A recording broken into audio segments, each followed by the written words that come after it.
Hello everyone.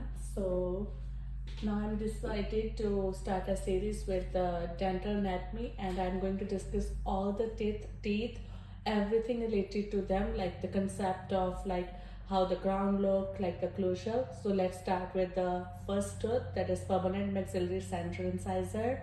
Firstly, I just want you to see these pictures, like the label aspect. So labally, so you can see the distal ankle is rounded and the mesial is sharp. And then we have lingual aspect where there is cingulum, and then mesial aspect, and then distal, and then incisor. Let's start with a unique feature which are only unique to this tooth, and you can make the note of this. So it is like the most prominent tooth. So it has the greatest, like the mesial CEJ contour of all teeth, and it is the second largest crown and anterior teeth. And then we have the widest mesio-distal dimension of all the anterior teeth. These are the unique features of the permanent maxillary central incisor. Now let's move to the crown.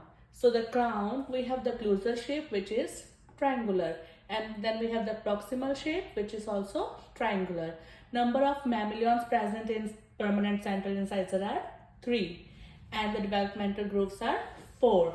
And remember this, the mesial marginal ridge is greater than the distal marginal ridge, and the mesial corner is sharper than the distal, because I told you earlier, so distal is rounded and mesial is sharp. And then we have occlusal morphology. In occlusal, we can see that mesio-distal dimension is greater than the facial-lingual, and the cingulum is slightly distal.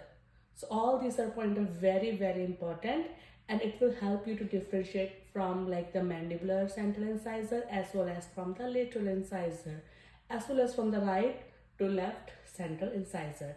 And then we have the cingulum is slightly distal. Then we have root morphology, which is like the rounded, the root form is rounded, and number of root is like only one root is present, and it is least likely to be divided, and the apex is little bit blunted, and during occlusal contact it occludes with the mandibular central incisor and the lateral incisor. Related to the pulp of the maxillary central incisor, number of canal present in maxillary central incisor is 1, and the shape of the pulp at CEJ is triangular. All these are the like everything you need to remember about the maxillary central incisor.